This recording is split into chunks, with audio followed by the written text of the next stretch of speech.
ठाकुर जी का नियम है, जब भी इंद्रप्रस्थ आते हैं। किसी ने मुझसे प्रश्न किया, बोले ठाकुर जी ब्रज काय गुना चले गए? क्योंकि अब यदि ठाकुर जी दोबारा ब्रज जाते, देखो ब्रज की भावना अलग है, शास्त्रीय भावना अलग है। हमारे ब्रज की भावना से तो ठाकुर जी कभी गए ही नहीं, ठाकुर जी सदा ब्रज में ही रहे में। लेकिन शास्त्रीय बात और श्रीमद् भागवत जी की भावना से ठाकुर जी गए हैं। तो अगर भागवत जी की भावना से हम चर्चा करें कि ठाकुर जी गए, तो फिर वापस क्यों नहीं आए? ठाकुर जी के मन में ये बात थी कि अब के अगर मैं गयो तो कभी आ नहीं पाऊंगा, और ठाकुर जी को आना ही नहीं है। ठाकुर जी बोले अगर मैं गयो तो मैं आना ही ना चाहूं, मैं वो कहना छोड़ेंगे, मैं खुद नहीं आऊंगा। और दूसरी बात, अब इतना प्रपंच बाहर हो चुका है, द्वारिका आदि महाभारत आदि का ये सब इतना फैलावरा फैला चुके हैं। अगर ब्रज गए और कहीं वापस आना हुआ, तो पिछली बार तो ब्रजवासी रोए थे, पिछली बार तो ब्रजवासी बिलके थे, अब की बार अगर जाके वापस आया तो प्राण ही त्याग देंगे। ठाकुर जी वो देख नहीं पाते, इसलिए ठाकुर जी विरह में ही रह रहे हैं। लोग कहते हैं ठाकुर जी हमको इतना विरह क्यों देते हैं? क्योंकि स्वयं ठाकुर जी भी ब्रजवासियों के विरह में रहे हैं। तो नित्य ठाकुर जी का नियम है, जमुना जी पे बैठ जाते हैं और यमुना जी का दर्शन करते हैं। एक दिन अर्जुन के मन में बात आई कि ठाकुर जी एक दिन हर बार इंद्रप्रस्थ आते हैं, किसी से मिलते जुलते नहीं, मैं देखूं तो ये करते क्या है। और ब्रह्म मुहूर्त में जैसे ही ठाकुर जी निकले, ठाकुर जी के पीछे पीछे अर्जुन भी निकल पड़ा देखने के लिए। और तभी ठाकुर जी यमुना जी के तट पर जाकर के बैठे, यमुना जल को बार बार आचमन करें, जब बार बार प्रणाम करें और बिलक बिलक करके रोवें, ब्रजवासिन की याद आवे। ठाकुर जी को रुदन करता देख अर्जुन स्वयं को रोक नहीं पाए और दौड़ करके गए और ठाकुर जी के चरणों में प्रणाम किया। भगवान बोले अर्जुन तुम क्यों आए यहां पे? मेरा नियम है ना, मैं किसी से, तुम क्यों दिखे मुझे? अर्जुन बोला क्षमा कर दे, मैं तो देखने आया था आप कहां जाते हो, पर नाथ आपकी स्थिति देख करके मैं बहुत भयभीत हो रहा हूं। ये आप कैसे रुदन कर रहे हैं? आपकी स्थिति क्या हो रही है? किस लिए हो रही है? क्या बात है? किस बात से परेशान है आप? ठाकुर जी ने बताया मुझे ब्रज की बहुत याद आती। देख रहे हो यमुना जी ब्रज से ही आ रही हैं, वृंदावन से ही आ रही हैं चल करके।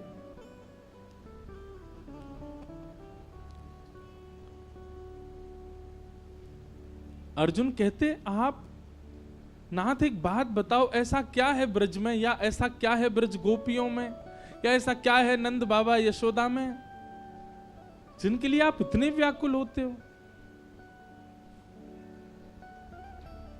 ब्रज में ऐसा क्या है जो आप ऐसे हैं? ठाकुर जी बोले पहले उद्धव को भेजा था मैंने, अब मैं बार बार थोड़ी भेजता रहूंगा। उद्धव तो संभल के आ गया 6 महीना में, शाम तक के लिए बोल के गया था, 6 महीना में लौट के, अब तुझे भेज दूंगा तो तू तो हो सकता वापिस ही नहीं आवे। बताने के लिए तो मैं नहीं बता सकता ब्रज का भाव क्या है, लेकिन चल तुझे दर्शन कराता हूं। और ठाकुर जी अर्जुन को लेकर के श्वेत द्वीप पहुंच गए, और श्वेत द्वीप जाकर के ठाकुर जी ने दिखाया एक पर्वत, अद्भुत पर्वत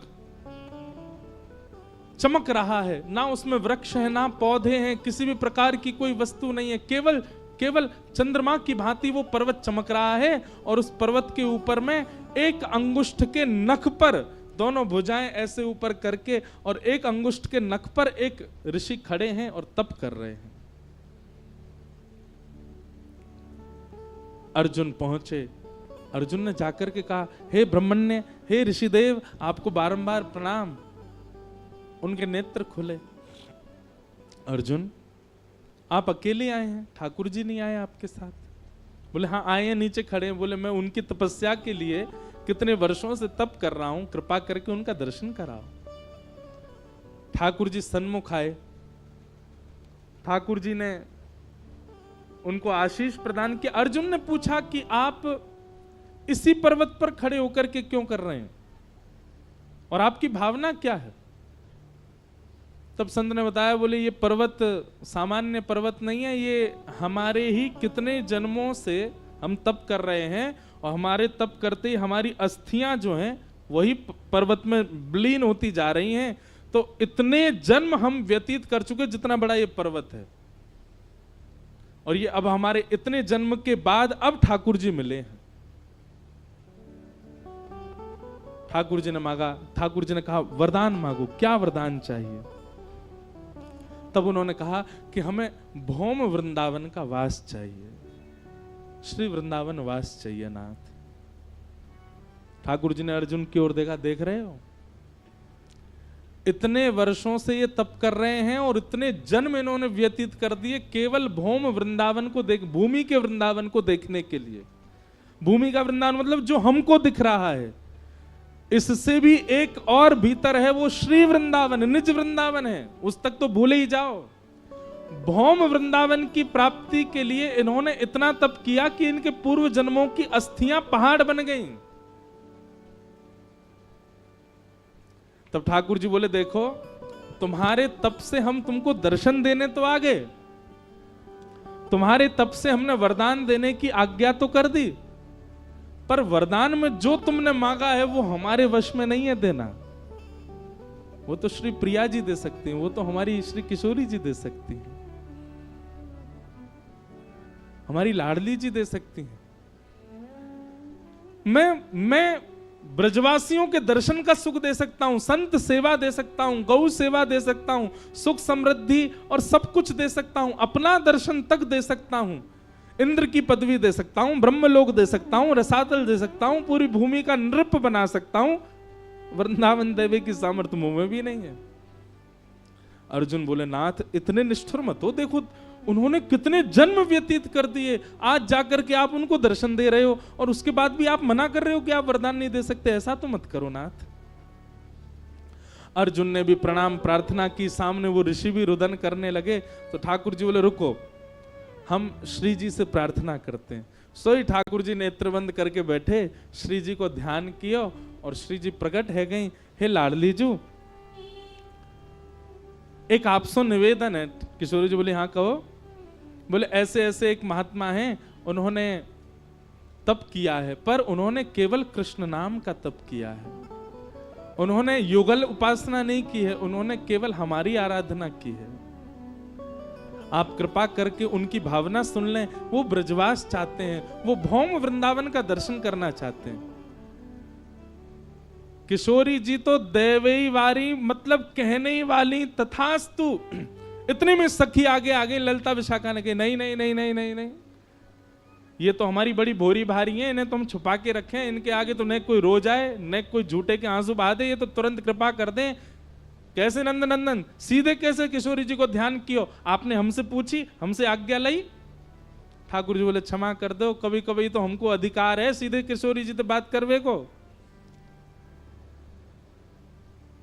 ललिता विशाखा बोली, बिल्कुल नहीं, पहले आपको हमको बताने पड़ेगा। हाँ, रास विहार की भावना, कुंज क्रीड़ा की भावना है, विलास की भावना है, उसमें आप स्वच्छंद हैं, आप कभी भी आओ, पर ये कोई और की गुहार लगानो, कोई की बात किशोरी जी से कहनो, ये सब आप सीधे नहीं कह सको, पहले हमसे चर्चा करनी पड़ेगी। किशोरी जी तो पीछे बैठा दें, ललिता विशाखा बैठ गई, हमको बताओ कहा बात है। ठाकुर जी ने बताई, इतने वर्षन से तपस्या कर रहे हैं, इतने जन्म व्यतीत कर दिए, इनको भौम वृंदावन का दर्शन करना है, भौम वृंदावन का वास करना है। विशाखा जी बोली, यानी युगल उपासना तो करी ना है, अकेले तुमको ध्यायो है, किशोरी जी को तो नामू नहीं लियो। बोले, अब उनको पतो नहीं, उनसे न अपराध बन को। बोले, नहीं, भौम वृंदावन के लिए तो युगल उपासना बहुत आवश्यक। अब कछु तो कृपा करो इन पे।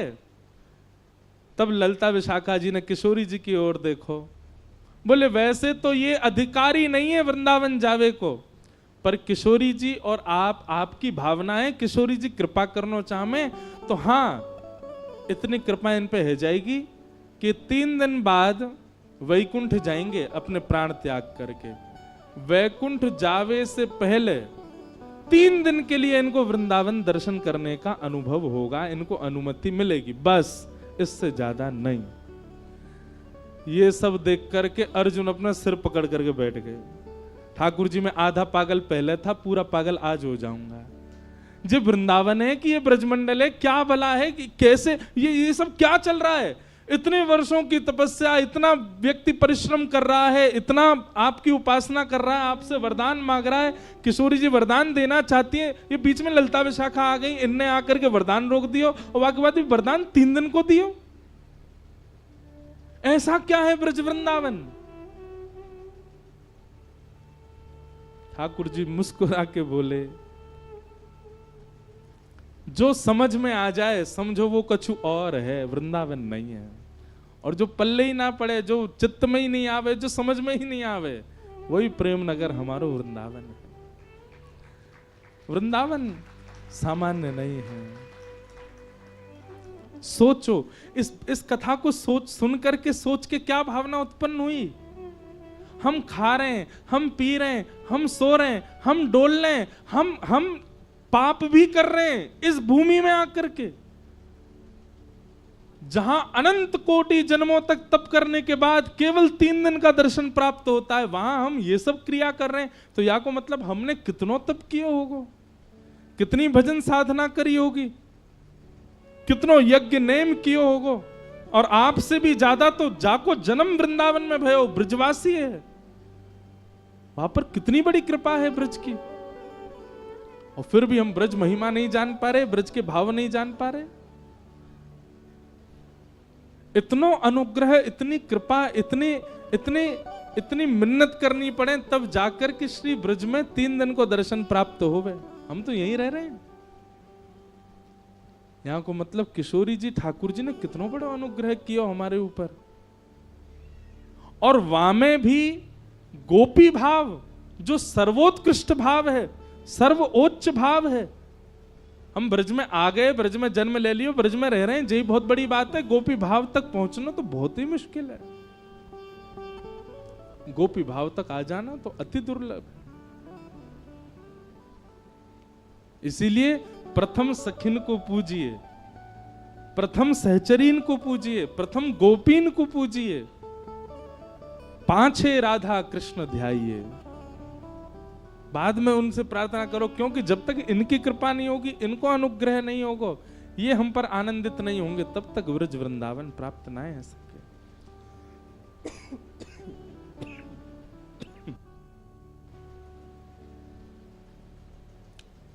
हमारे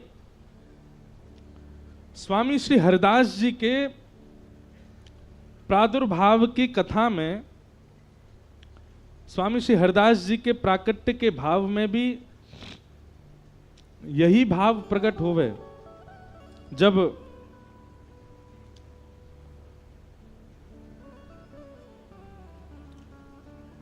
स्वामी जी के प्राकट्य की कथा आवे तो वहां पर भी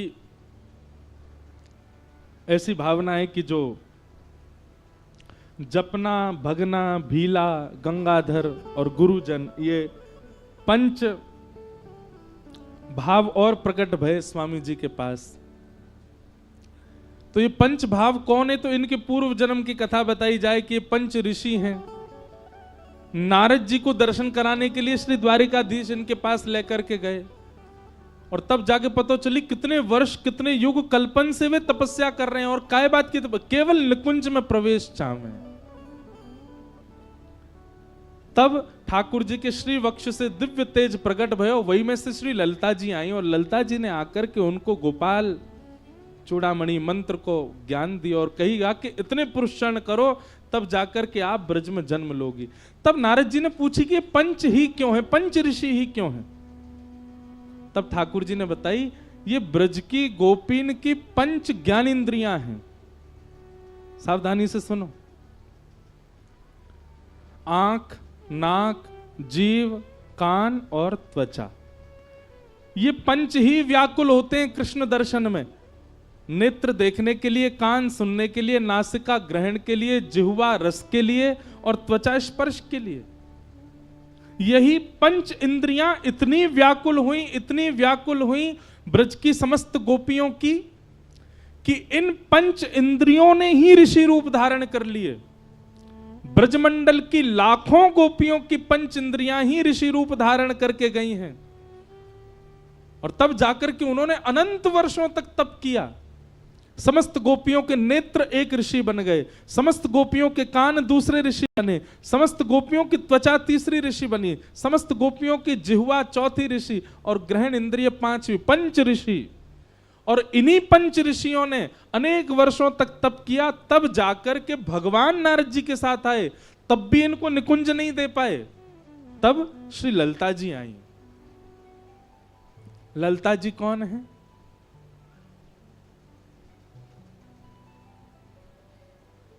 आहा, बहुत सुंदर वर्णन है।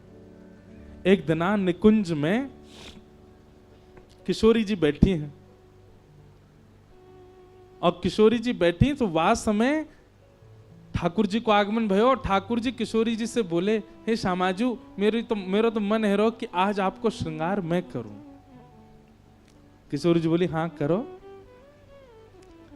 तो ठाकुर जी अपने हाथन से श्रृंगार कर रहे हैं, किशोरी जी के पत्रावली बना रहे हैं, बैणी गूथ रहे हैं। आहा, निज कर गूथ सुमन के गजरा, निज कर गूथ सुमन के गजरा, ये अपने ही हाथ पहरावत हैं, अपने ही हाथ पहरावत हैं। तू है सखी बड़ भाग बड़ी, गोपाल तेरे घर आवत हैं।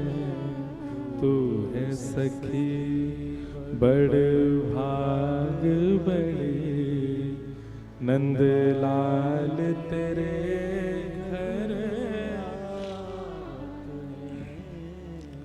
तू अपनो श्रृंगार करत है, तू अपनो श्रृंगार करत, ये दर्पण हाथ दिखावत है, दर्पण हाथ दिखावत है।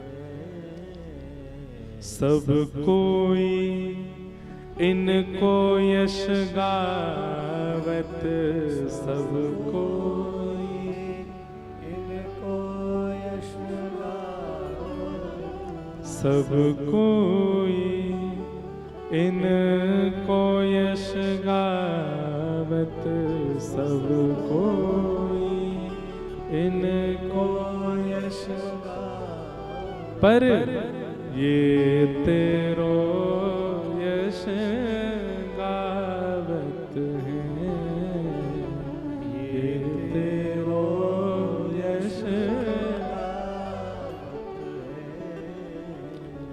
कुंभन दास लाल गिरधर के, कुंभन दास लाल गिरधर, ये तो तेरे ही हाथ बिकावत हैं, तेरे ही हाथ बिकावत हैं। तू है सखी बड़ भाग बड़ी, नंदलाल तेरे घर आवत हैं।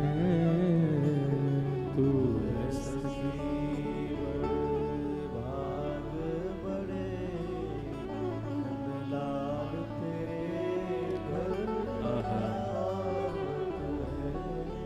तो किशोरी जी की बेणी गूंथ रहे हैं ठाकुर जी, और बेणी गूंथ के वहां में सुंदर सुंदर पुष्प अर्पित कर रहे हैं। किशोरी जी की ठोड़ी पकड़ करके अपने निज करसों ठाकुर जी पत्रावली बना रहे हैं। किशोरी जी के नेत्रन में सुंदर काजर लगा रहे हैं, और किशोरी जी को सजाए करके ठाकुर जी के नेत्रन में अश्रुबिंद आ गए, और ठाकुर जी बार बार बलैया ले रहे हैं किशोरी जी की। किशोरी जी बोली अब नेक हटो, मुझे दिखाओ तो मैं कैसी लग रही हूं। किशोरी ठाकुर जी बोले ना ना मैं ना दिखा रहा हूं। बोले क्यों? आपकी नजर आपको ही लग जाएगी, इतनी प्यारी लग रही हो आज तो। हटो श्याम सुंदर, मुंह को देखन दो, आज कैसो श्रृंगार कियो आपने। ठाकुर जी बार बार आरसी छुपा में, जहां जहां भी प्रतिबिंब दिख सके ठाकुर जी पहुंच जाए, ना मैं ना देखन दूंगा। किशोरी जी मान करके बैठ गई। तब ठाकुर जी अच्छा रुको मैं लेके आऊं, और सुंदर बड़ो सा दर्पण ठाकुर जी लेकर के आए और किशोरी जी के सामने खड़े हैं। और सामने खड़े करके किशोरी जी से कह रहे हैं ले देख लो। अब किशोरी जी ने जब अपना श्रृंगार का रूप देखा तो किशोरी जी को अपनी सुंदरता पर नहीं रीझ रही है वो। उनके मन में बार बार ये भावना आ रही है कि ये बिंदी श्याम सुंदर ने धारण कराई है, ये पुष्प यहां इतना प्यारो लग रहा हो, श्याम सुंदर ने ऐसे ऐसी उंगली करके यहां धारण करायो, ये बेणी इतनी सुंदर लग रही है, अपने निज कर से गूंथी है, ये काजर इतना सुंदर लग रहा है, लाला ने अपनी उंगरीन ते मेरे आंखन में भरो है। उनको ये भाव नहीं आ रहा कि श्रृंगार कितना सुंदर, उनको बार बार मन में आ रहा है कि यह भाव ऐसे धारण कियो, यह भाव ऐसे धारण करायो, यह तो ऐसे धारण करायो। श्याम सुंदर ने अपने रूप को देखते देखते देखते देखते देखते किशोरी जी मोहित हो गए, अपने रूप पे ही मोहित हो गए। लाल जी आरसी ले जाए, किशोर कहां ले जा रहे हो, सामने ही रखो ना, देखन दो, थोड़ी देर और देखन दो, थोड़ी देर और निहारन दो, थोड़ी देर और दर्शन करन दो। कृष्ण श्रृंगारित श्री राधा का दर्शन करते करते करते करते इतनी आह्लाद में आ गई, इतने आनंद में आ गई, इतनी व्याकुलता होने लगी श्री जी को कि कृष्ण चले जाएं तो व्याकुलता नहीं हो रही है, लेकिन आरसी में जो अपनो प्रतिबिंब दिख रहा है वो मेरे सामने से नहीं जाना चाहिए। अब तो शाम को समय है गयो, अब तो अन्य कार्य के लिए जानो पड़ेगो, सोनो भी पड़ेगो, और या आरसी से दूर ही जानो पड़ेगो, और या आरसी से दूर जावे की अब स्थिति मेरी है नहीं तो कहा करूं। किशोरी जी अपने रूप को देखते देखते इतनी तन्मय है गई, हे ललिते तुम कितनी मधुर हो।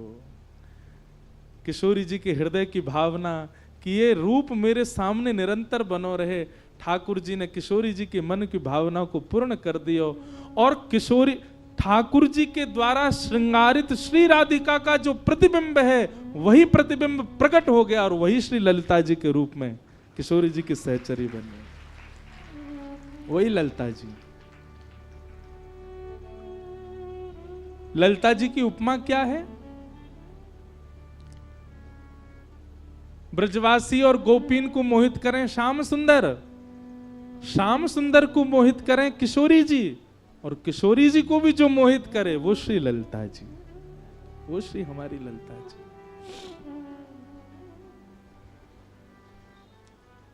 पाए पड़ो इन सखियन के, तब अनुग्रह होएगो, तब नेक कृपा होएगी, तब गोपी भाव के छींटा पड़ सके हमारे चित्त में। ये गोपी बननो इतना सामान्य नहीं है, इतना सहज नहीं है जितना हमने सोच लियो है। ठाकुर जी के आगे नृत्य करनो गोपी भाव नहीं है, गोपीन की तरह श्रृंगार करनो गोपी भाव नहीं है, गोपीन जैसा स्वभाव होना गोपी भाव है। और वो स्वभाव हाँ ब्रज के रसिकन में आपको देखने को मिल जाएगा। अरे गिरिराज जी आए करो, गोवर्धन नाथ जी को बाद में प्रणाम करो, एक बार पंडित श्री गया प्रसाद जी महाराज को प्रणाम करके आओ। क्यों? गोपी भाव है उनके चित्त में। ये लाला के बाबा की जय, बाबा के लाला की जय, लाला बाबा, ये बाबा कोई जय जयकार हो। ये हमारे प्रथम श्रोता हैं बाबा, पूरी कथा सुने सामने बैठ के। पाए परो इन संतन के, रसिकन के। हमारे वृंदावन के पूज्य श्री प्रेमानंद जी महाराज, उनमें गोपी भाव है, प्रणाम करो। हमारे श्री तटीय स्थान वाले पूज्य महाराज जी, चरण पड़ो उनके, ब्रजरज माथे से लगाए के डोले करो, उनमें गोपी भाव है। हमारी इतनी उपमा तो नहीं ललिता विशाखा तक हम पहुंच सके, पर इनके पाए पड़ो। ये कृपा करके, ये अनुग्रह करके ललिता विशाखा की जो सहचरी सहचरी पर सहचरी है उन तक पहुंचाएंगे। वहां से फिर नए कूचे उठेंगे, नए कूचे उठे, तब कभी जाके ललिता विशाखा के चरण में प्रणाम होगा, तब जाकर के कभी निकुंज को दर्शन होगा। इतना सामान्य निकुंज में प्रवेश सरल नहीं। पाए पड़ो हमारे मलुक पीठ वाले महाराज जी के, पाए पड़ो हमारी गोपी स्वरूपा श्री दीदी के, पूज्य गुरुदेव भगवान के। इनकी कृपा से एक ऐसी गोपी प्रकट भई जाने श्री जी के यश को गा गा करके सबन को आनंद कर दियो। पाए पड़ो हमारे पूज्य श्री रसिका पागल बाबा के, जिनने ऐसे दो निधि प्रदान कर दिए ब्रज को।